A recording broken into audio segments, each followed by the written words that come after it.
Aspek yang berikut, jangan bilang tadi pada gereja suruh satu, mereka saja tidak satu. Lalu gereja denominasi kan pecah terus, suruh satu, ya mana bisa. Saudara, hari ini kita akan masuk ke bagian kedua di dalam seminar kita, bagaimana hidup sebagai anak bangsa. Tema kita kali ini, awas jerat kampanye.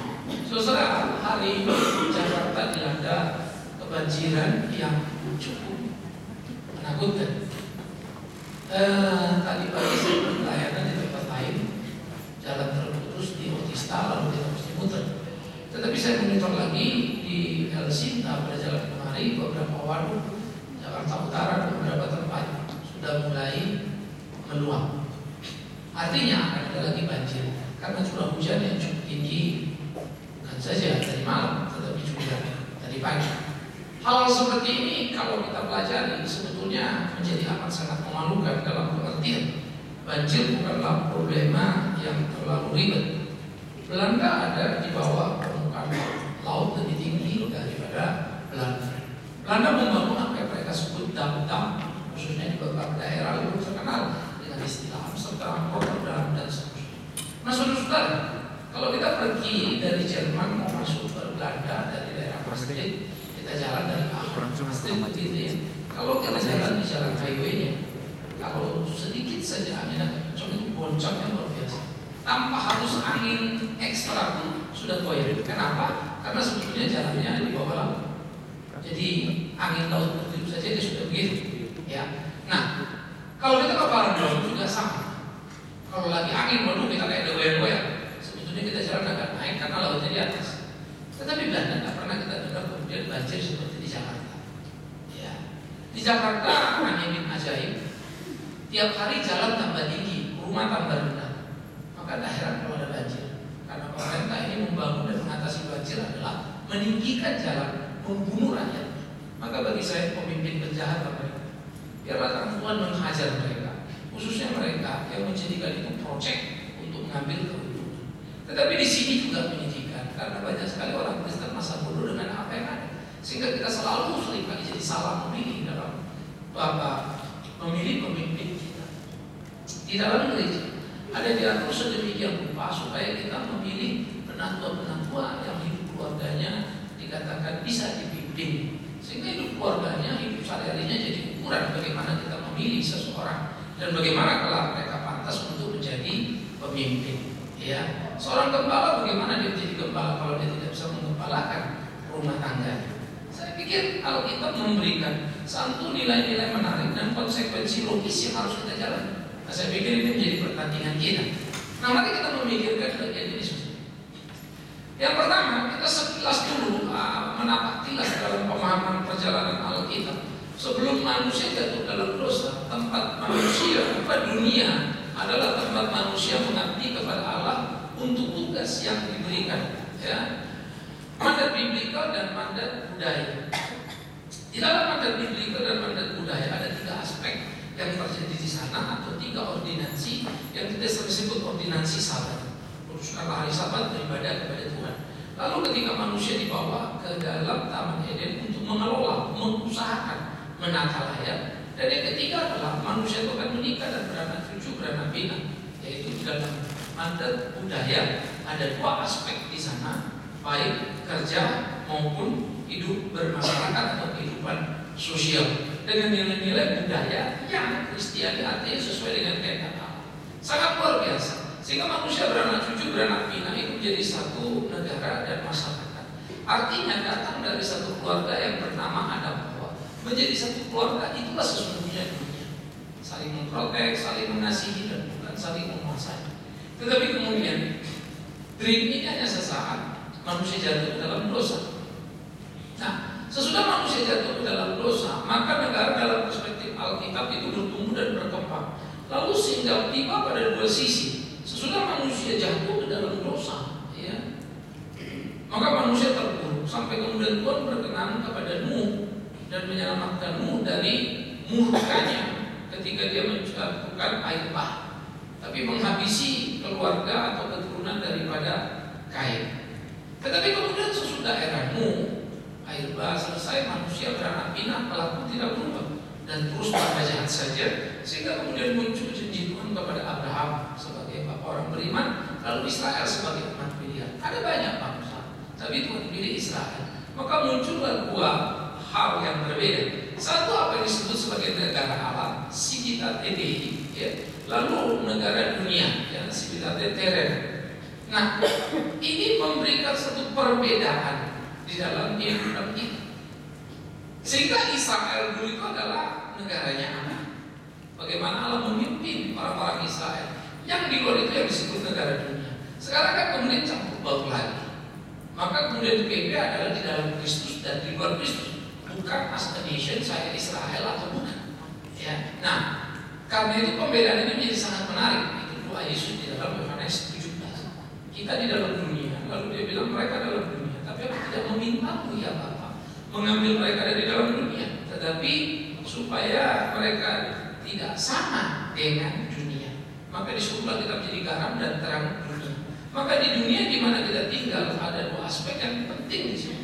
Ya, Paulus juga pernah berbicara kepada jemaat lalu bilang kepada jemaat di Efesus, ingat warga negara kita bukan hanya warga negara di dunia, tapi warga negara surga. Sebagai warga negara surga hidup di dunia yang berdosa, seharusnya kita berkualitas surga.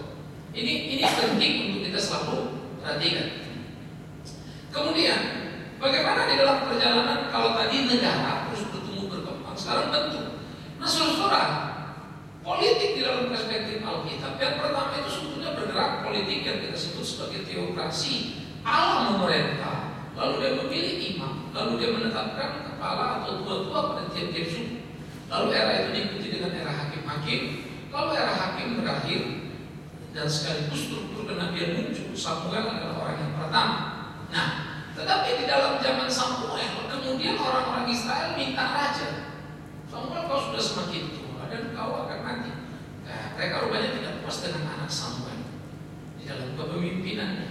Ya, jadi rupa-rupanya tampaknya Samuel cukup gagal juga untuk meregenerasi kepada anak. Jadi kalau kita baca Alkitab banyak miris-miris juga, bahkan Nabi pun ada pada situasi yang tidak sederhana.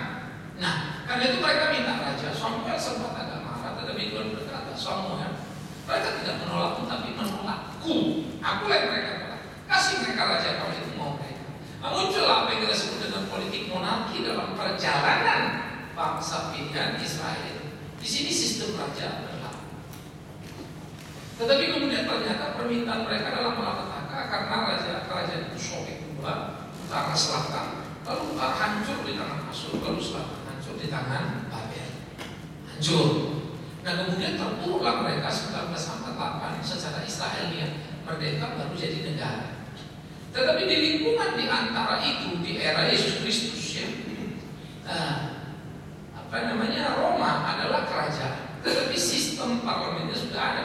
Karena ada senat-senat itu di Roma, ada senatornya. Jadi kerajaan yang menerapkan politik modern boleh dibilang adalah Roma. Ya. Nah, ide tentang negara bagaimana bergerak, ide tentang politik dulu murni teokrasi Allah memerintah, memberikan 10 hukumnya. Kapan gini, kapan gitu dan seterusnya. Lewat para nabi ada undang-undang. Jadi kalau nanti kerajaan membuat raja-raja membuat ketetapan-ketetapan, ada peraturan yang dibuat raja. Seperti Raja Babel membuat peraturan semua penduduk negeri harus menyembah patung masjid.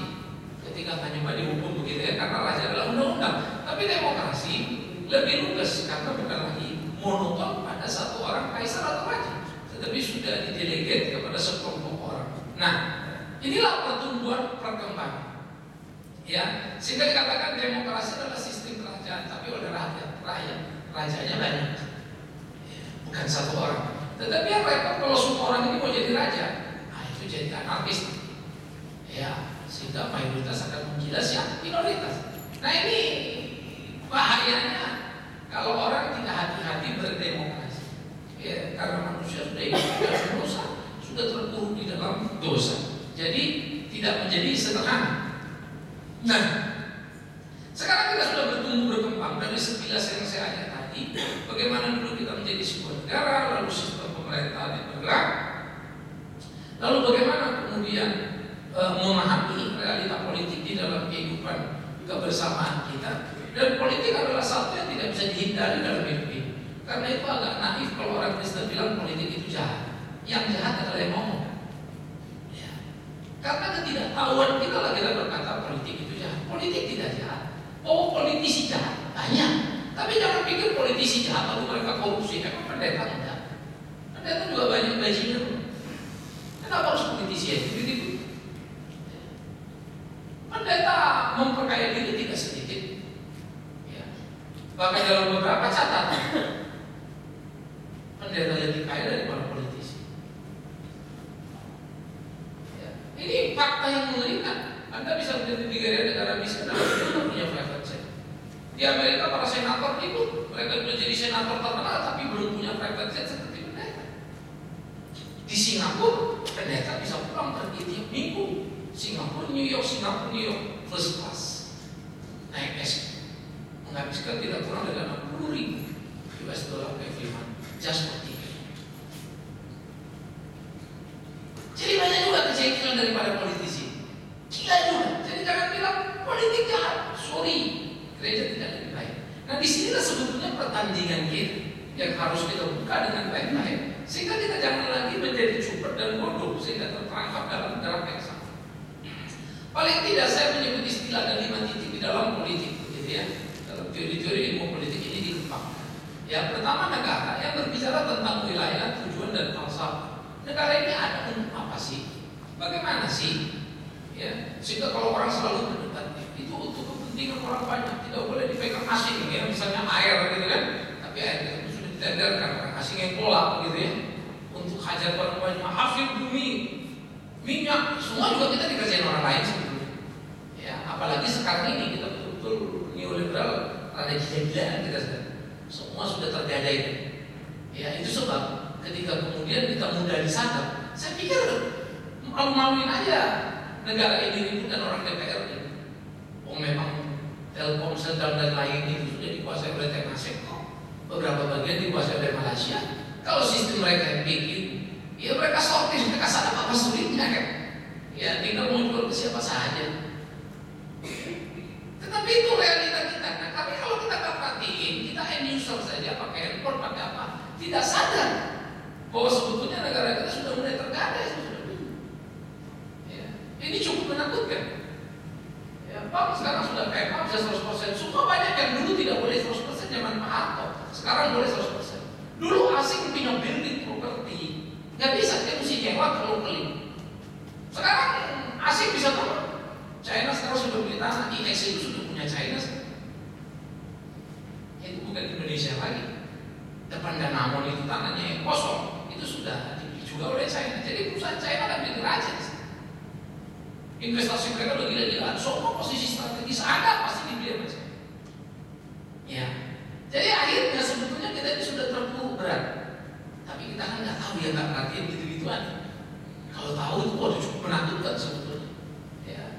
Itu sebab kalau banyak orang ribut-ribut, gejolak, para aktivis, mereka-mereka yang memperhatikan konsep, memang keributan yang bisa dipahami. Ya, negara kita ini lagi kawan. Ya. Kemudian bagaimana kekuasaan, pengaturan dan pembatasan. Misalnya amandemen undang-undang, presiden tak boleh lagi lebih dari 2 kali. Itu pengaturan pembatasan. Kalau nggak ngerti bisa kekuasaan itu kan gila-gilaan. Mau jadi presiden seumur hidup misalnya, kan kita bisa jadi masalah. Nah, kekuasaan ini memang selalu menjadi godaan. Itu sebab kekuasaan itu kalau dia diatur dan dibatasi berarti ada yang mengatur dan membatasi. Nah, yang undang-undang kan. Nah, kalau undang-undang bagus ya negara bagus. Kalau enggak ya gitu. Ya. Nah, ini yang menjadi sangat penting. Lalu bagaimana pengambil keputusan? Yaitu mereka yang diberi posisi membuat satu keputusan-keputusan yang menetap dan mengikat. Keputusan presiden, keputusan menteri, ya, dengan segala konsekuensi. Tapi yang keputusan tidak boleh lari dari ketetapan paling tinggi. Apa yang kita sebut sebagai undang-undang dasar. Ada juga kebijakan-kebijakan, yaitu pilihan-pilihan kebijakan untuk mencapai tujuan. Makanya Senturi kemarin bilang kebijakan ini nggak bisa digugat. Nah, orang bersembunyi di balik kebijakan, padahal itu kejahatan. Kebijakan adalah cara kita menyelesaikan sebuah persoalan, tapi ini menyiasatinya untuk mendapatkan keuntungan. Nah, itu makanya sekali orang tidak bisa, pemimpin tidak bisa digugat atau dihukum karena kebijakan yang betul. Tapi kalau kita uji itu bukan kebijakan, itu kejahatan menyelewengkan. Karena ada undang-undang yang dilarang. Nah ini permainan-permainan politik. Jadi kalau kita membaca paling nggak kita ngerti apa, kemana, dan gimana begitu. Ini sangat penting untuk kita tumbuh kembang sehingga kita tidak menjadi dibodoh-bodohi. Saya pendeta, tapi kalau kita mau berdiskusi politik, ayo. Saya tiap ketemu politisi, saya belajar dari kami berdiskusi. Saya akan mengorek dan menggali ilmu sedalam-dalamnya yang mereka punya. Dan saya akan belajar sedapat mungkin saya belajar. Ya. Nah di dalam legalitas seperti ini yang menjadi perlu untuk kita perhatikan. Kalau ada pendistribusian, baik itu kebebasan misalnya. Jadi tidak hanya presiden punya hak bicara, saya juga kan gitu. Nah itu makanya ada hak asasi manusia, sehingga orang boleh memprotes presiden, tapi ada tata keramanya. Kan gitu. Tetapi juga kebebasan itu dalam menyangkut material, itu Pancasila dan dimaknai keadilan yang merata bagi seluruh rakyat Indonesia. Tetapi dengan tidak terkendali ekonomi sekarang, sebetulnya rakyat kecil sudah makin terpojok. Orang banjir itu udah hafal dia kena banjir. Disuruh pindah, kamu udah lama di sini. Kalau pindah mau kemana lagi? Memang berat sih. Kalau mau digusur nggak tahu mau pindah kemana. Lalu itu akhirnya bertahan, semua menumpuk di Jakarta. Nggak ada yang mau pulang kampung. Karena dianggap kampung nggak memberi. Akhirnya berjuang, tinggal di sini dari tahun ke tahun. Jadi sebetulnya kalau kita melihat banjir, miris, kita bilang musibah yang kita bikin. Ya. Jadi sehingga kebebasan material untuk hidup merata ini nggak bisa lagi. Kenapa? Karena saat ini harga rumah sudah gila-gila. Kemarin ketika kita hitung-hitungan dari 96 sampai ke 2013, ya, kurang lebih beberapa belas tahun, harga rumah itu sudah 12 kali lipat. Dan 12 kali lipat, 1.200% kan gitu. Sadis. Jadi kalau kita hitung itu, bagaimana orang mau hidup kan? Gaji 10 juta saja, rumah udah gak kebeli. Di bawah saya banyak orang yang saya bisa distribusikan. Kadang-kadang saya pun, waduh gila, gaji saya pun gak mungkin membuat saya bisa beli rumah. Kan ini kalau saya pikir, sadis. Tapi itu realita hidup kita. Sehingga saya selalu punya trik. Kalau ada tanah Tuhan kasih bangun, saya akan bangun. Kalau betul bisa tinggal sama betulnya paling nggak dia minimalnya. Paling nggak selama dia pelayanan harus ada tempat tinggal yang bisa. Ismetrik. Ya beruntung kalau kita sudah punya rumah, saya sudah punya rumah sebelum dia dapat rumah. Dulu saya baca. Tapi kalau murni dari rakyat, menakutkan, cukup menakutkan. Karena edan tadi itu gila. Ya. Jadi kita bisa melihat pemerintah ini gagal. Kemarin saya ya, tanah 84 meter square daerah Bekasi ujung sana lagi. Ya. Orang yang minta 5 juta jual gitu. Saya cuma baca-baca. Gila ya, udah di ujung sana. Tanahnya cuma 84, harganya 500 juta. Kalau BSD, tanah 84 itu udah miliar. Mahal, cukup menakutkan. Nah karena itu rakyat ini akan makin beragam. Maka saya enak waktu buku masih ada pilihan itu keluar begitu ya. Pilihan apa lagi? Yang selalu ada pilihan omong kosong. Kita terpuruk. Saya memang agak emosional kalau ngomongin sekarang karena saya nggak terlalu susah-susahnya setengah mati. Tapi kita tolong pun kayak nggak berdaya. Dan saya amat sangat bernafsu dalam tanda petik bagaimana desa ini harus kita majukan. Sekolah seperti Kalimantan, mau di Papua, mau di berbagai tempat, mereka lebih gila dan lebih terpuruk lagi. Lebih berat lagi untuk beberapa tahun ke depan. Tanah nenek moyangnya pun akan habis, dan mereka tidak lagi bisa untuk berdiri aja. Udah kan sudah. Ya, karena itu saya juga jengkel dan menangis. Kenapa enggak banyak orang bisa lihat ya, yang terus mau berjibaku?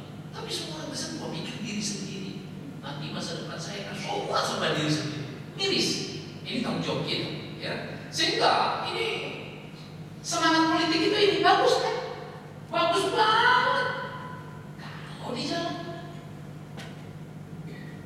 Jadi ini yang kita rindukan. Nah, cuma kalau dikali-kali karena orang terlalu gila dengan kuasa, terlalu mengakali semua, itu repot.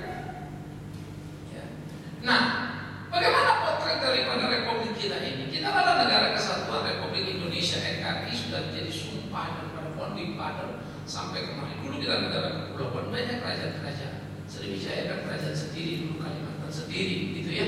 Ada banyak kerajaan-kerajaan di Sumatera sendiri. Ya, ada Sisingamangaraja, ada apa namanya, Aceh ini apa namanya, Imam Bonjol ya Aceh.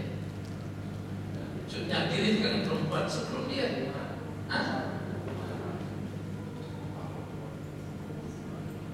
Tuh Umar. Cik di Tiro, iya, cik nyatin iya. Yang paling besarnya Imam Bonjol di mana?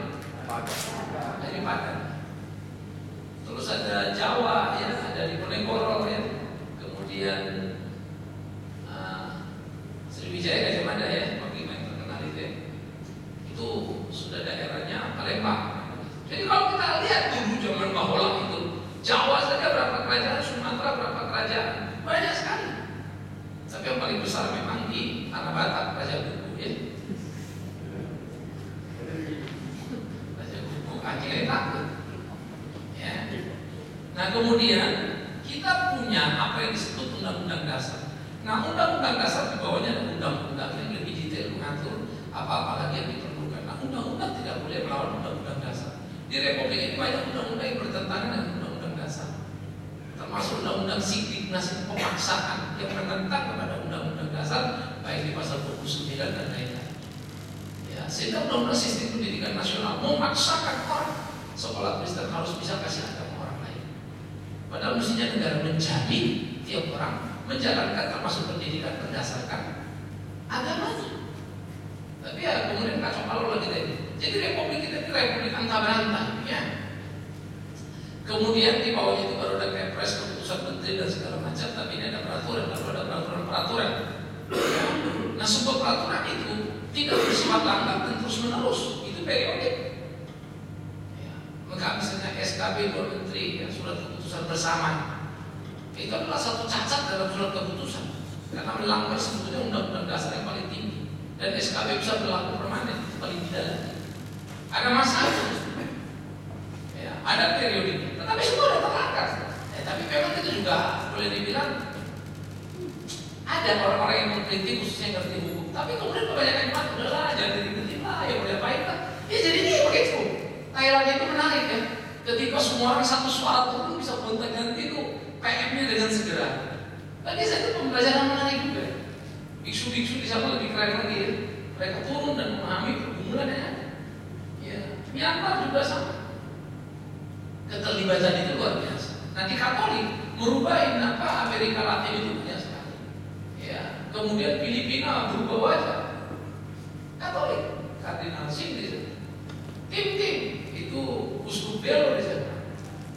Ya, jadi banyak sekali Desmond Tutu juga sama. Semua itu banyak sekali orang-orang yang background tadinya dari Katolik. Nah, Katolik memang dikatakan mereformasi sistem dunia dan perpolitikan sekarang. Kalau orang Protestan adalah tim doanya.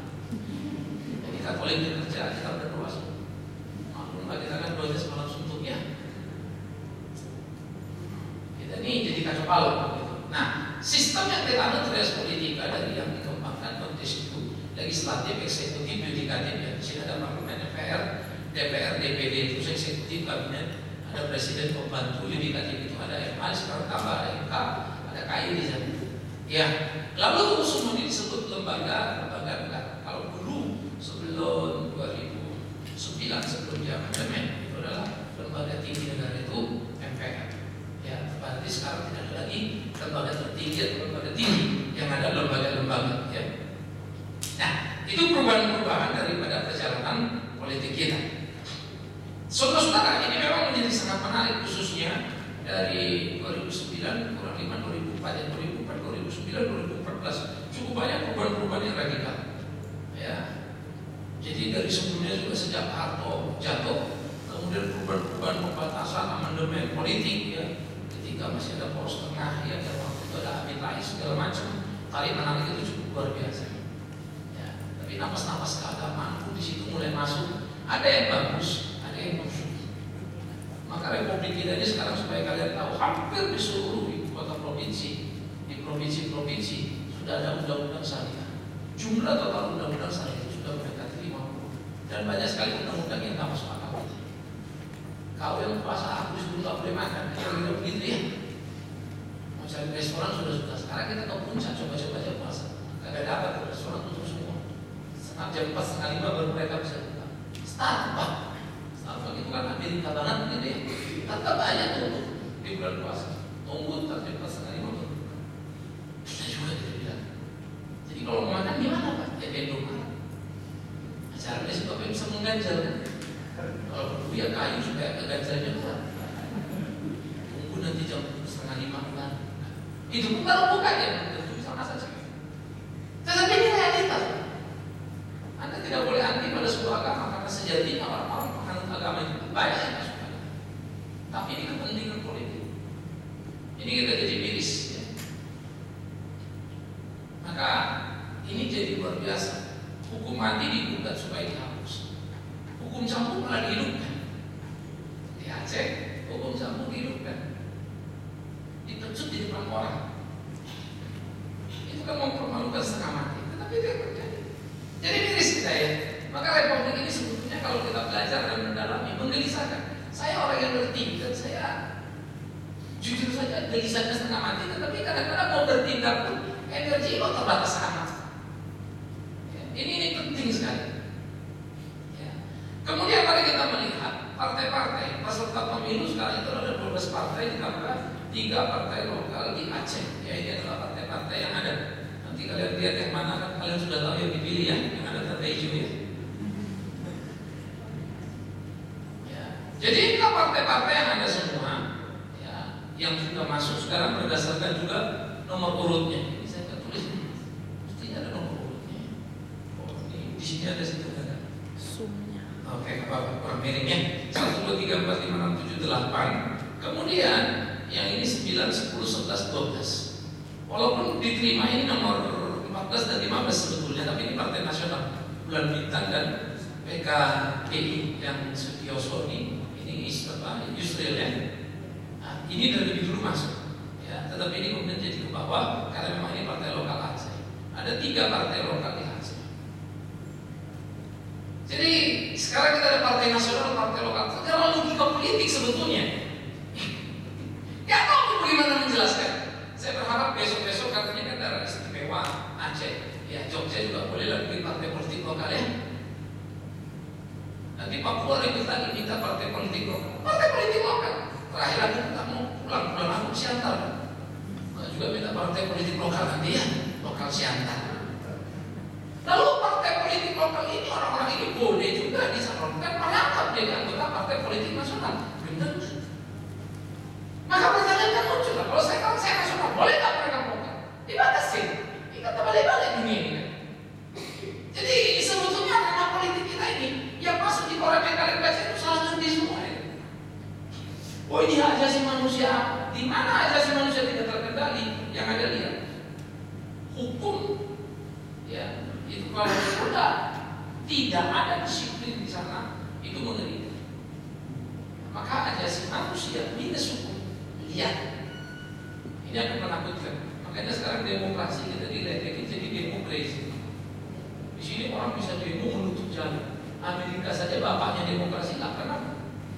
Tetap kamu akan diciduk kalau kamu merusak aset negara, melanggar jalan orang lain. Karena begitu jalan kamu diciduk, siapapun kamu masuk saya. Tapi kita ini memang luar biasa ya. Apapun bisa diubah. Ya, kebablasan. Nah, oleh karena itu saudara-saudara, jadi kita punya 3 partai politik lokal. Tapi mendinglah 2014, 12 ya. 2009 lalu kita punya 24 partai. 2009 kurang 4 waktu 2004 kita malah ada 45 partai. Itu pertama kali kebablasan demokrasi multi partai sampai 44. Pemilu aja nginget jadi kita bingung. Apa partainya kita apa? Ya. Lalu turun. Ya. Lalu turun lagi dan sekarang tinggal 12. Nah, hasil dari multi partai kita sudah merasakan karena tidak ada kekuatan yang ada disebut apa bergabung partai-partai koalisi ya ribut pusing semua. Jadi kita dengerin mereka aja ribut rakyat atau inilah repotnya karena semangatnya sebetulnya bukan hak asasi manusia ya. Semangatnya ini bukan pemerataan kekuasaan, semangatnya adalah bagi-bagi kue. Maka sekarang partai kecil pun orang senang. Kenapa? Dia boleh partainya cuma 2-3%, tapi kalau pemilihan gubernur suaranya lumayan. Kalau 2-3% sudah dapat 5-10. Jadi tinggal pilih apa yang dipilih di situ. Semua barang jualan. Maka pemimpin partai itu pada datang semua. Jangan bilang partai Kristen tak makan korupsi. Mereka nggak boleh kalau korupsi boleh. Saya salah satu orang yang paling sengit urusan itu. Kita jangan munafik jadi orang Kristen. Seakan-akan membela Kristen, seakan-akan apa? No, Kristen tak perlu dibela. Pembela kita Kristus, amin. Kita harus hidup benar, yes. Kita harus berbakti, itu bisnis kita. Itu aja kan itu. Pak, tapi kalau kita ditembak mati, jangan takut Pak. Itu cuma panggilan ke surga. Panggilan terakhir. Memang kan kalau kita. Ya. Nah, oleh karena itu ini perlu kita lihat di dalam kriteria parpol pencalean. Pertama, track record dari tiap orang kita mesti perhatiin. Bagaimana integritas orang ini? Ya, saya secara terbuka pada waktu pertama kali SP mencalonkan ya, di 2004 saya memilih dia dan mendistribusikan kepada semua orang supaya pilih dia. Tapi di tengah jalan saya kecewa. Saya pikir waktu dia didesak-desak oleh si JK karena JK muncul terus, saya pikir dia akan keluar dari desakan muncul. Enggak juga. Maka waktu dia maju 2009 saya nggak ikut milih dia lagi. Dosa aku terus. Kalian pasti bikin dosa waktu itu kan? Karena itu pilihan kalian juga kan? Enggak ya? Yang enggak ada dosa yang dia dosa ingat itu. Nah, kemudian di sini kita jadi repot karena memang orang terlalu banyak yang terjebak. Nah itu namanya pencitraan. Do nothing. 5 tahun ini kita habis-habisan terpuruk. Sehingga kalau kita itu angka ekonomi kita, utang negara kita naik terus, sehingga sebetulnya mengerikan selama 10 tahun ini. Jadi kalau kita dekat sama ekonomi, kasih hitungannya, waduh sadis-sadis tuh. Ya, politik kita paling gila-gila. Jadi orang semua ribut ya, kita bersyukurlah dulu di demokrasi. Sebetulnya bukan demokrasi yang terarah, tapi lebih karena tidak ketegasan. Lalu disebut demokrasi, demokrasi. Ya. Orang boleh tidak suka Lee Kuan Yew, tapi Lee Kuan Yew bikin maju Singapura. Orang boleh bilang demokrasi Filipina hebat, tapi Filipina bapak dulu. Maka perlu debat panjang soal ini. Sehingga orang duit mau demokrasi, lihat Filipina itu demokrasi.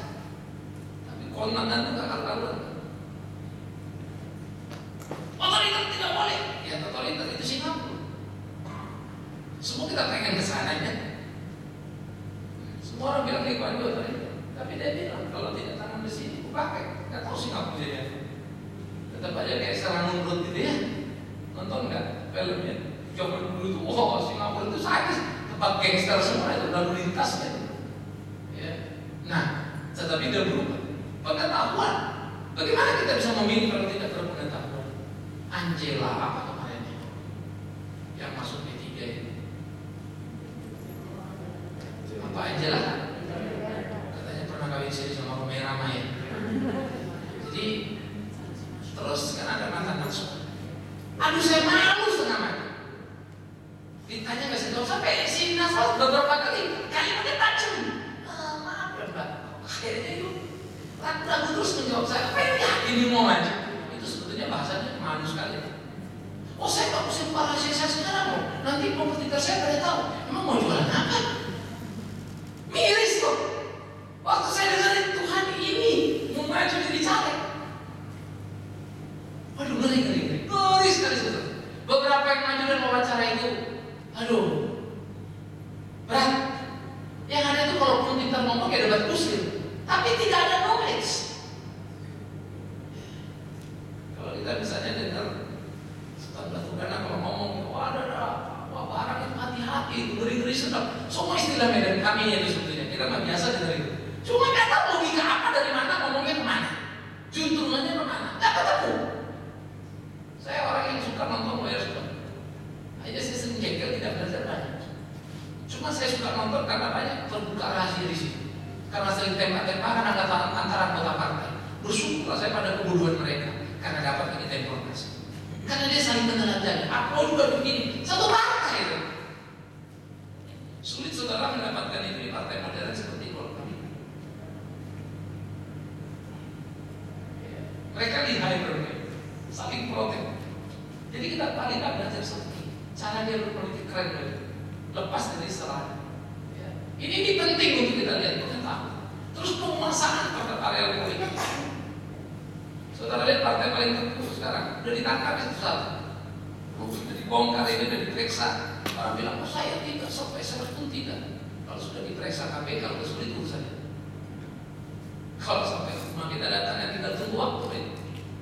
Ya kemarin KPK penyidik datang, besok keren datang. Tinggal itu saja. Tapi memang di Indonesia hebat. Rudi ini pun saya sepeser pun saya tidak makan, sepeser pun saya tidak terima. Tidak ada keluarga saya cukup uang, tapi nyimpan uang, bingung juga. Miris tuh Republik ini, bagi saya ini memalukan. Seorang duta besar pernah bicara, di Republik ini bingung. Kalau di negara-negara di Western, kalau orang sudah terkena kasus, jangan bilang jadi tersangka, sudah malu dia ke Western. Di Indonesia kapan itu ke pesta? Ada tersangka loh. Malah masuk TV dan bela-bela. Halo, apa kabar? Sadis. Ini nih. Mestinya dia berjiwa pengabdian. Makanya kalau anggota dewan cuma datang pas kampanye, lalu mau dengan kampanye lagi, jangan pernah tidur atau kerja. Nah karena itu kita orang kerja itu bertanggung jawab atas perjalanan bangsa kita ini. Ya, jadi pahami kampanye, awasi diri orangnya, ikuti sepak terjang, jangan lewat. Tak boleh lagi melipat tangan lalu tutup mata terus, buka mata supaya nyoloknya pas. Jangan dengar, nama Yesus, kau sholat salah pula kan? Bukannya salib bintangin kau sholat. Jadi repot kita semua. Ayo dong tanggung jawab. Kita lihat apa yang perlu kita garap dalam kehidupan ini.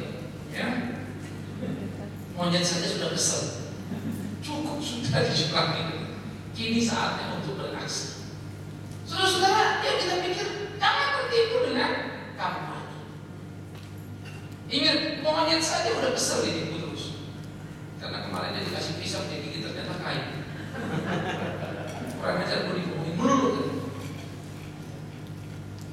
Oleh karena itu saya pikir kita memang perlu sekali kehati-hatian memilih caleg dan parpol. Ya. Bagaimana cara kita memilih caleg dan parpol?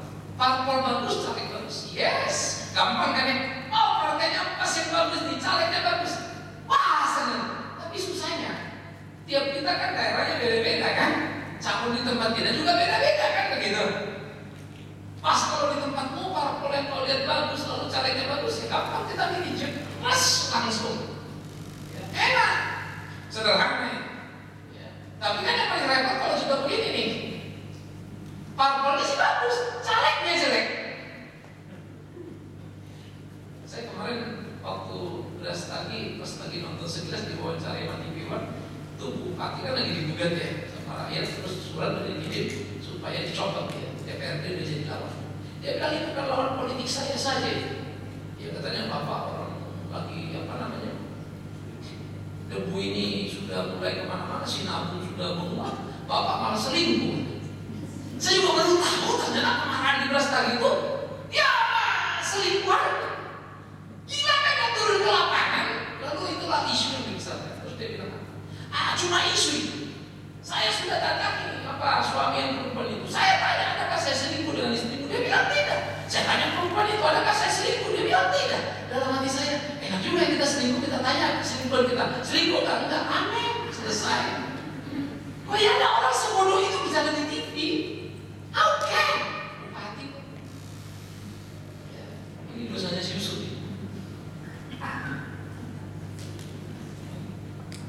Mesti pulang ke beras lagi jangan ya. Tapi memang fakta. Karena saya menemukan beberapa fakta mengerikan sekali. Bupati nggak tahu yang dikerjakan di Papua. Itu banyak pejabat pulang kerjanya di Papua, rumahnya di Jakarta. Senin dari sini dia flight, otomatis Senin kakak enggak. Selasa masuk Kamis, Selasa Rabu, Kamis. Kadang-kadang Jumat belum pulang. Kalau dia masuk Jumat, Sabtu pulang. Jadi Selasa, Rabu, Kamis, Jumat, 4 hari dia kerja. dalam 1 minggu 2 hari buat perjalanan karena 8 jam. Semua harus dibayar oleh kantor. Bawa tas coba isinya uang. Tidak heran kalau puluhan triliun uang otonomi di Papua tak kelihatan jejaknya. Puluhan triliun itu. Dan kemarin 18 anggota DPRD Jayapura ditangkap sama polisi. Manipulasi, gendeng. Saya mulai membayangkan orang Papua anak ini kayak apa ini? Itu semua beban saya kata. Bukan soal orang di sana namanya apa orang-orang Kristen sudah masuk berpuasa. Memang sudah 60-40 sekarang. 60 itu non Kristen dan non Papua. Soal itu sudah nggak bisa diukur secara kuantitatif. Tapi ketika pejabat-pejabat yang notabene Papua dan Kristen ini problem yang paling serius. Cara saya melihat sama orang lain beda. Karena itu cuma satu, tingkatkan pendidikan mereka. Gak ada cara lain lagi. Suplai uang berapa pun harus. Kalau cuma mensuplai sekolah-sekolah yang di sana, uang kita kirim. Tak bisa melihat. Suka gak suka badan kita mesti dijemput. Tapi mati gak sebenarnya. Ini menjadi perhubungan Kristen. Ya. Kemudian kalau parpolnya jelek, caleg bagus, itu juga mesti pikir keras. Ya, sehingga kita lihat pertimbangan. Nah, dalam pertimbangan itu di area kita ini ada lagi. Akhirnya kita harus memilih yang jelek ini di antara yang jelek ada yang paling bagus. Cuma paling bagus di antara yang jelek. Apa boleh buat dah? Ya, jangan sampai salah pilih. Karena itu kabar persoalan jangan diladen. Ya. Kalau ini sih udah pernah ya. Kalau parpol jelek, caleg jelek, monyet aja bilang ya udah lagi. Udah hafal gitu ya. Jangan dipilih deh. Ya, dengan jelas tolak semua. Saya hafal beberapa caleg-caleg Kristen. Ya kalau sudah itu pas kalau saya lagi khotbah, mereka datang di gereja. Oh iya saudara-saudara doakan saya. Karena saya tahu juga saya pekerjaan. Gilanya cuma pendeta doakan pula. Dulu ada beberapa orang minta di sini supaya bisa bicara. Saya bilang enggak. Ya, saya dukung kamu masuk personal, tapi mimbar saya nggak mau kasih. Sorry, itu disiplin kita. Ya. Saya ingat saya ketemu dengan beberapa pemimpin gereja di Kumpul dan di rumah satu itu pas mau mobilnya presiden di 2009 kita pilih ini lagi dalam Pak Pendeta. Saya bilang Pak sorry, track recordnya saya tunjuk. Waktu itu HKBP Depok, Yasmin belum terjadi. HKBP Depok sudah ada IEW di sana di bawah. Ini gimana saya kata? Oh iya, itu baru bicara apa? Udah lama peristiwa. Sampai betul menang terus. Lalu apa dia kasusnya? Bisa orang sampai mati. Emang kalau orang itu sesat, emang kenapa? Emang kalau diadil boleh kita tembak? Ya benar saja. Tapi negara Republik ini katanya negara hukum.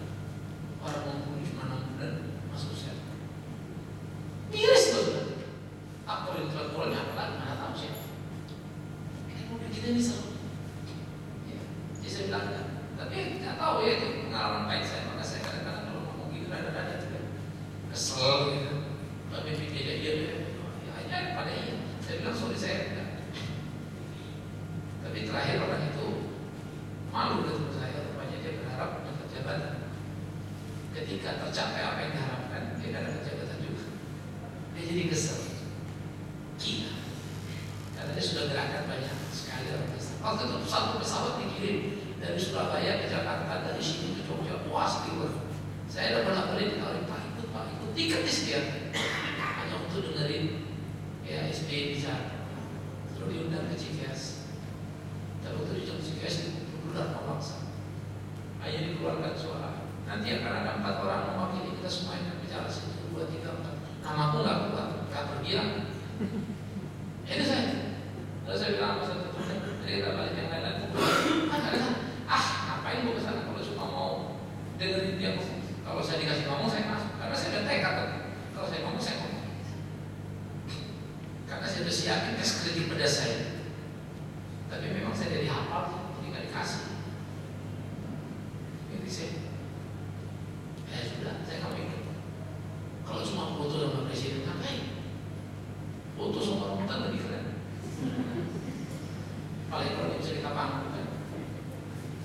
Jadi kita mesti hati-hati di dalam bagian-bagian seperti ini. Ya. Oke saudara, kita terus sampai di sini supaya waktu kita berdiskusi. Oleh karena itu yang perlu kita sikapi adalah jangan lagi kita kemudian tertipu dengan segala gerak-gerak kampanye. Sekarang orang semua sudah tahu. Tadi saya mau jalan, tidak bisa lewat dari apa namanya jadi negara ya. Kalau yang barat mah udah ditutup semua, nggak bisa lewat dari situ. Nanti kalau sampai Kampung Melayu pas ke Otista, puas udah terputus karena banjir berat, kita mesti muter lagi. Nah, yang di sebelah di sini rumah sakit Hermina segala macam. Baiklah, dari sini kita lihat bendera partai berjejer semua. Antara ngirim Indomie sama ngirim bendera itu waduh gila juga. Bagi saya itu nggak ada moral yang semua pasang kampanye. Iris. Tapi orang Kristen itu punya penyakit juga. Bagi Inggris tapi ada ayatnya semua. Yohanes 3:16 dimakan. Beras dari Yesus. Itu bagi saya jadi murah. Tolong jangan kasih aja. Percayalah impact dari apa yang kita lakukan. Biarkan Roh Kudus yang mudah. Karena sudah seharusnya jalan. Nah, jadi kepada masa-masa kampanye ini kita perlu berhati-hati. Oke, kita stop sampai di sini supaya waktu kita berdiskusi.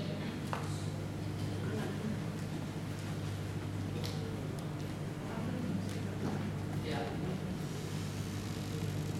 Silakan kalau ada yang mau nanya.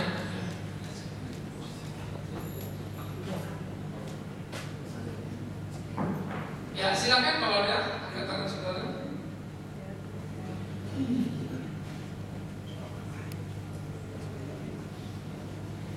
Ya, 9 April nanti kita sudah ini ya. Sudah dekat. Ya, yang mau nanya silakan. Kalau gini gimana, kalau gitu gimana? Ya.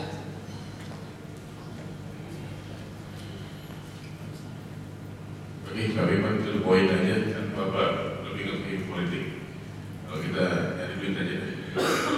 Menurut Bapak partai mana yang pasti paling bagus? Karena kalau dilihat juga semua partai juga kayak kerja kelihatannya yang paling gubernur sama wakil ya. Itu aja lah. Ya. Memang kalau kita memang lihat memang semua kita sekarang berat. Saya selalu dream, andai kata umpama apabila dimungkinkan Jokowi jadi presiden, Ahok jadi gubernur, Jawa Timur sudah memberikan pencerahan karena akhir ternyata Jawa Timur ada main. Kalau ada juntutannya, karena kalau dia kena Kofifa naik. Ya, saya terus berdoa dengan kencang. Kiranya Tuhan jangan salah doaku ya. Aku juga tahu salah soalnya kalau berdoa ya. Harap itu terbongkar. Karena sejatinya yes. Ya, karena sebetulnya kita tidak dapat bocoran. Lagi diskus akhir dan sebetulnya gugatan itu dikabulkan. Tapi keluaran gugatan itu dikabulkan. Datanya terlalu banyak sebetulnya. Ya.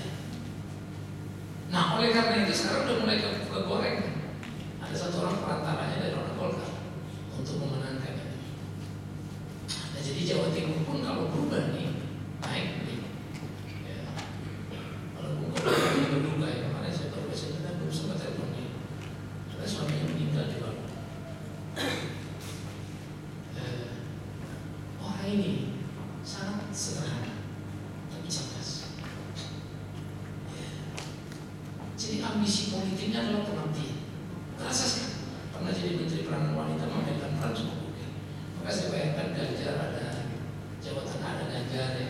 Kemudian di Surabaya ada dia kalau janji, waduh bagus banget.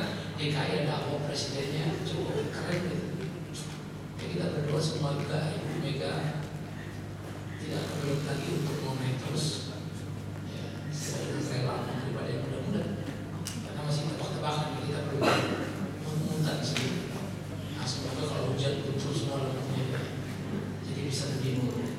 Karena sebetulnya kita harapkan untuk Indonesia ini adalah pemimpin jujur bersih. Sebenarnya peraturan cukup bagus, tegakkan aja selesai. Jokowi kan selalu bilang menarik ya, enggak lah sebetulnya undang-undangnya ada saya cuma jalanin kok. Oh MRT Pak Jokowi 25 tahun yang lalu tuh, cuma yang lalu-lalu nggak tahu ngapain aja.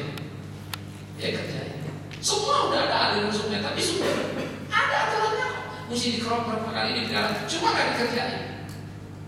Ya. Kemarin udah keributan Kementerian PU ribut karena provinsi sekarang sering kali main tabrak saja itu pada tanggung jawab proyeknya yang bisa dikerjakan oleh Kementerian PU.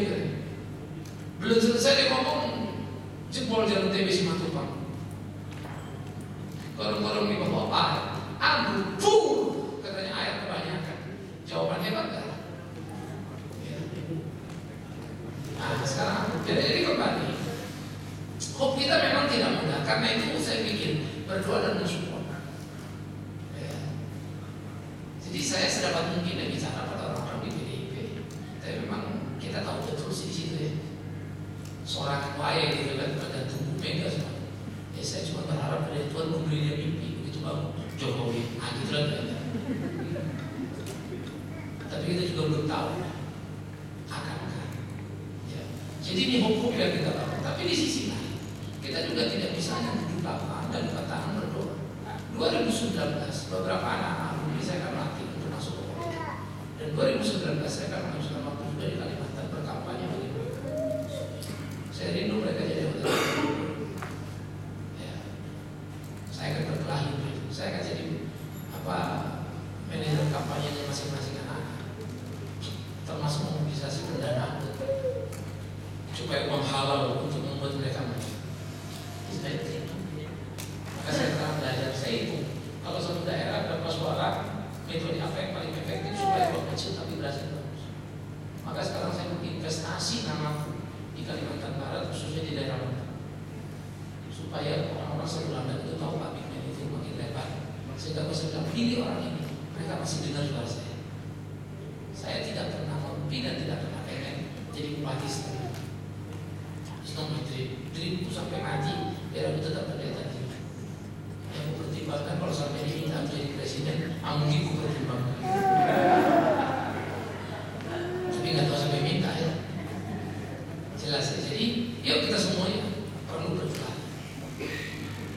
Saya lagi rindu ada menciptakan guru yang punya kemampuan untuk mencetak terus. Karena guru itu hebat, banyak guru yang mencetak menteri hebat.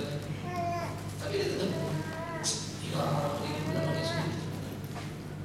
Karena banyak guru meninggalkan profesi lalu coba itu pun nggak coba. Miris ya.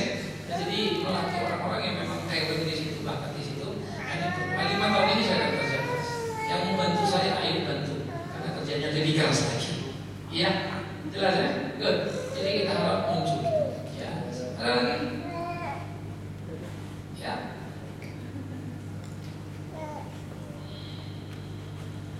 Menurut Pak Bigman bagaimana Pak kalau seharusnya orang-orang Kristen ini dari Yesus satu suara dalam memilih pemimpin atau memilih caleg, sehubungan lagi dengan apa ayat-ayat yang bilang kita merasa dan pikiran sama seperti Yesus.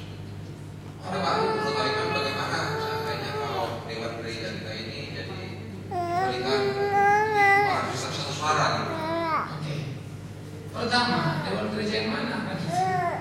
Karena di kita ini ada PGI sendiri, itu Persekutuan Gereja-Gereja Indonesia.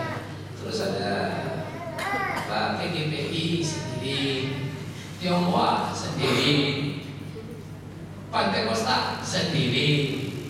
Jadi terus satu lagi Persekutuan Gereja Injili sendiri. Jadi Injili sendiri, Pantekosta sendiri, PGI sendiri. Mereka saja satu berdua dan Kristen satu ya susah lah. Yang mungkin itu dikerjakan begitu di Katolik. Ya. Tetapi Katolik itu tidak pernah menyuruh orang untuk satu suara karena partai, ideologi pilihan partai itu sulit kan. Tiap orang kan berkarya di tempat masing-masing. Seluruh jemaat harus diayomi. Nah, oleh karena itu gereja harusnya memberikan pencerahan bagaimana memilih partai supaya kita tidak jadi salah. Satu. Yang kedua, Katolik pernah mengeluarkan buku putih, itu bagus juga supaya mencatat di khotib tiap orang apa dan bagaimana sehingga jemaat itu dibimbing. Aspek yang berikut, jangan bilang tadi pada gereja suruh satu, mereka saja tidak satu. Lalu gereja denominasi kan pecah terus, suruh satu, yang mana bisa? Ya, jadi makin berat. Tetapi yang menjadi penting juga memang gereja tidak dalam ranah seperti begituan dalam pengertian. Gereja harus menjadi orang-orang yang mampu menyuarakan kebenaran. Ya. Tetapi turun dan bisa mundur pada waktunya. Sekarang pendeta banyak kebablasan, lalu masing-masing jadi politisi gitu kan, hilang semua. Di daerah saya menemukan, aduh, mengerikan sekali. Ya, banyak sekali itu teman yang pendeta itu sekarang jadi anggota DPR dan berubah. Memang sih kerennya dulu naik motor, sekarang naik mobil. Cuma pas saya lihat mereka kerjainnya sama aja, makan uang juga semua. Ya kan? Nah, jadi karena itu di dalam bagian seperti ini memang tidak mudah. Nah, tetapi bagaimana kita mempunyai tingkat sama itu penting. Ya, tidak selalu harus seragam, karena tidak bisa dipaksakan. Jadi kalian silakan memilih. Kalian mau beda partai dengan saya misalnya, bagus. Ya, tentu kalian punya pertimbangan masing-masing kan ya. Pertimbangan A, pertimbangan B, pertimbangan C. Sama seperti saya bilang, kita partainya di bagus tempat kita, tapi caranya ini parah nih orang ini, kacau hidupnya kan. Mendingan kau pilih caleg yang bagus yang sebetulnya partainya kamu mungkin kurang suka. Karena pada akhirnya caleg itu kerjanya di mana kan gitu. Yang paling aktual kan dia di daerah. Nah, inilah tidak mudah. Karena ada caleg bagus di partai jelek, tapi ada caleg jelek di partai bagus. Sulit menemukan partai bagus, caleg yang bagus. Ya. Nah, ini makanya saya bilang dinamikanya itu sangat banyak sekali. Ya. Jadi perlu satu karya. Oke, yang terakhir masih ada? Ya, Pak Tom. Kita ketahui bahwa misalnya SKB itu merupakan satu predikat yang besar untuk umat beragama, khususnya kita ini agama minoritas. Nah, bagaimana kalau misalnya katakanlah pendeta-pendeta atau kalangan-kalangan yang berpengaruh menyuarakan kepada publik dan kepada jemaatnya bahwa kita semua itu hanya mau memilih caleg atau partai yang menyuarakan dengan tegas bahwa SKB itu dicabut. Dengan demikian ya tidak ada permainan antara itu istilah-istilah ya yang tidak juntrung sehingga tetap aja SKB. Ya, ini sudah saatnya saya kira kita itu harus menyuarakan, diketahui oleh publik, mempengaruhi publik dan partai-partai. Bagaimana Pak? Beberapa tahun lalu kita sudah pernah membuat seminar SKB. Saya termasuk menulis di Reformata pun mengkritik itu. Lalu mengumpulkan kurang lebih 450 pendeta pada seminar itu dan kami menerbitkan buku ya tentang SKB, kritik, pendapat, dan hukum dan seterusnya. Semua sepakat. PGI pun sudah menolak. Tapi seperti yang saya katakan tadi, ketika pemilu 2009, sebetulnya presiden yang paling menentukan. Karena menteri itu pembantunya ya. Kau cabut itu selesai. Apalagi secara legalitas hukum melawan dengan undang-undang dasar. Orang dijamin membangun rumah ibadah. Undang-undang dasar 29 sangat clear. Kita udah capek Pak. Nah, tapi repotnya yang saya bilang tadi, 2009 mestinya SBY mencabut itu, tapi enggak. Ternyata gereja rajin-rajin itu pilih dia. Miris kan? Miris. Saya pilih Jokowi waktu itu pemilihan. Banyak gereja pilih hukum, malah dipajang, pasang lagi spanduk. Bahkan didoakan. Udah tahu banyak jempol, masih didoakan. Maka sekarang banyak building-building sisa. Di sini ada 45 lantai, parkirnya cuma berapa ribu meter square. Gendeng itu. Mestinya dia perlu parkir lebih besar lagi. Karena izinnya sebetulnya koefisien bangunan itu, jadi luas bangunan dan luas tanah udah melewati, bisa 5 kali lipat. Padahal maksimum sih 3, izin khusus 4. Ada yang dapat 5 sampai 6. Gila. Parkir itu kayak apa? Dari segi amdal nanti bangunan itu kan nyedot air tanah kan, dari bawah kan. Itu kayak merontok Jakarta itu. Maka Jakarta udah turun memang. Ya, sekarang berapa itu udah hampir 1 meter lebih kita turun. Dari sejak 60. Semeter lebih turun.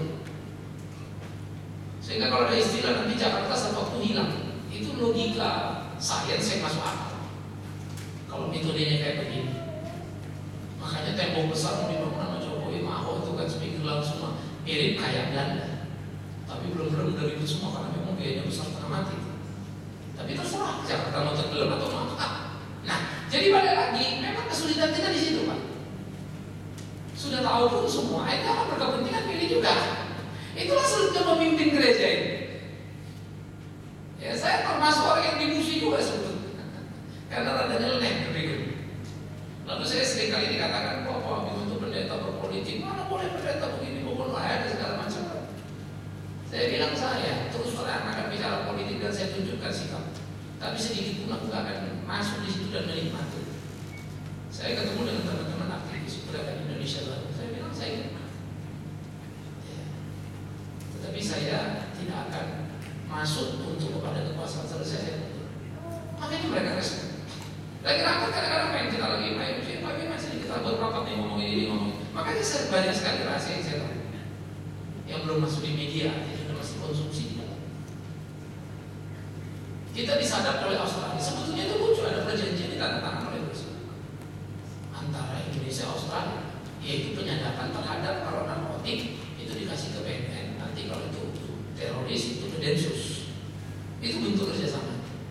Ya, namanya sadap ya disadap semua kan kesadap nih, nyampe mungkinnya ke Cikeas kemana, marah-marah langsung. Namanya sadap ya, yang kayak udah kesadap. Nah inilah repotnya. Jadi tapi sama berapa Australia kita berani marah, Amerika kita tidak marah. Amerika itu bisa lagi nyadap. Semua orang Amerika ternyata lagi ribut sekarang disadap semua. Karena memang kalau mau jujur, teroris banyak ditangkap kenapa? Ya penyadapan.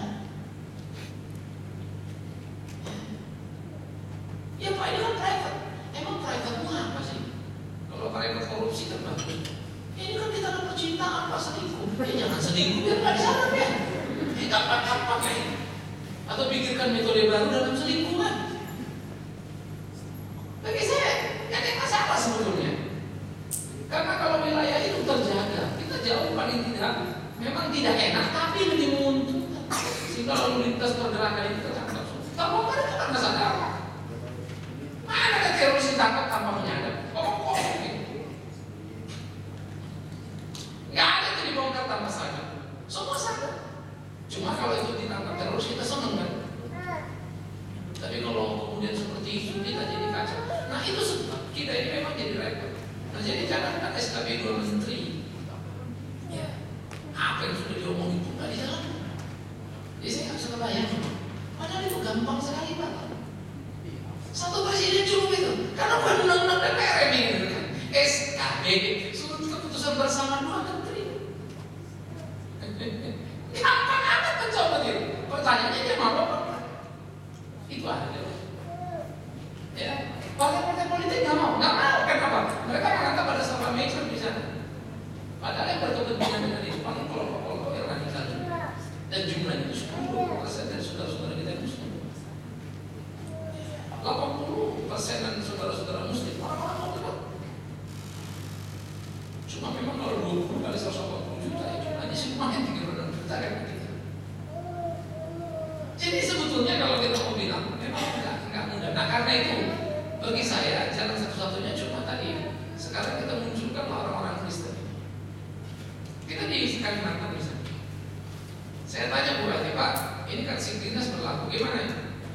Pak Biman, tidak perlu jawab saja. Tidak ada Siktinas di sini. Karena otonomi bupati kan.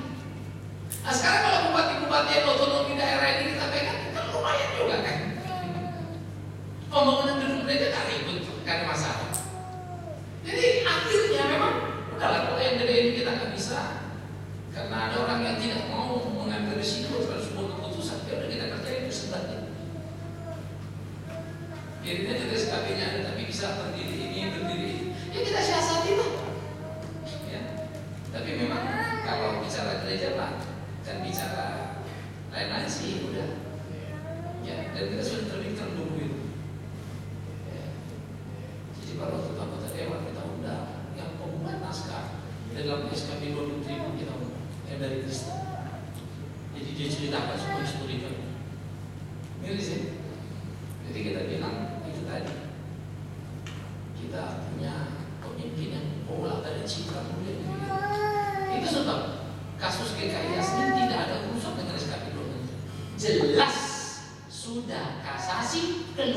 dari MA. Cuma satu hukumnya, eksekusi. Enggak juga. Sekarang pemimpin agama bahkan lintas agama, hebat gitu. Bukan cuma Kristen, lintas agama datang dari CPS. Lalu kasih tahu, tolong dong Yus sebagai presiden itu. Waktu sudah ngomong-ngomong, terakhir ngomong yang paling gak enak. Baik saudara-saudara, saya harap nanti silakan dikoordinasikan di bawah bagaimana bagusnya supaya semua selesai dan semua senang. Jengkel pas orang itu. Kalau itu gak usah kita ketemu dia. Silakan diatur supaya baik-baik. Gendeng ini. Miris tuh Pak. Jadi kalau kita bilang itu dari lintas agama banyak tokoh di situ. Nah ini yang kita memang repot. Nah namanya orang Kristen kan juga ada yang moderat, ada yang ekstrim ya. Di tiap agama kan selalu ada aja unsur-unsur begitu. Tetapi sebetulnya undang-undang dasar harusnya menjamin. Jadi kalau secara undang-undang sudah ditabrak. Nah, jadi memang inilah repot kita. Karena itu saya harap apa yang kita tahu hari ini jadi pembelajaran kita ya, supaya kita hati-hati dan bersikap sungguh-sungguh. Biar Tuhan menolong kita, ya Tuhan memampukan kita. Saudara-saudara yang punya kemampuan mau jadi politisi, wah bagus juga ya. Tapi bekali diri dulu lah baik-baik. Jangan jadi politisi lalu mikir gimana kemarin mereka ambil uang, caranya itu perlu dipelajari. Juga begitu. Hanya usaha semua kita bikinkan. Tapi ini sebetulnya peluang kita loh. Kalau kalian kadang-kadang kalau pulang ke daerah juga, ya udah banyak belajar di Jakarta. Ini bisa ke Jakarta. Pulang pengertian. Bagus sekali. Karena dimungkinkan sekarang kita kompetisi di tingkat wali kota maupun bupati. Mungkin sekali. Kalau dulu hanya memantau nggak bisa. Kalau kolonel susah jadi wali kota itu. Minimum di kolonel wali kota. Apalagi kalau sudah Jakarta, Brigjen itu. Atau yang ngatur.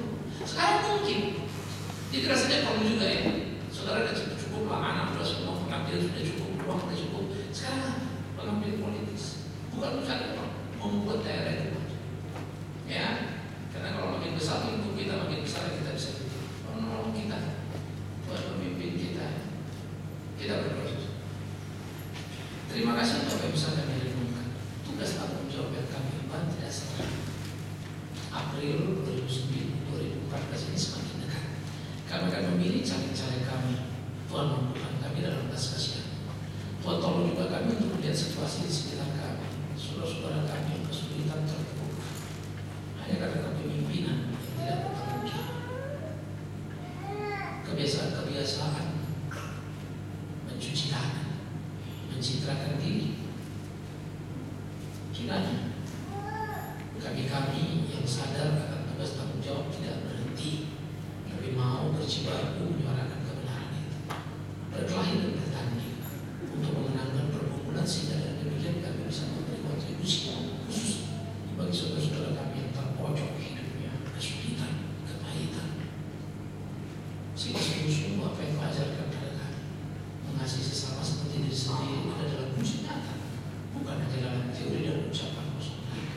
Tuhan tolonglah.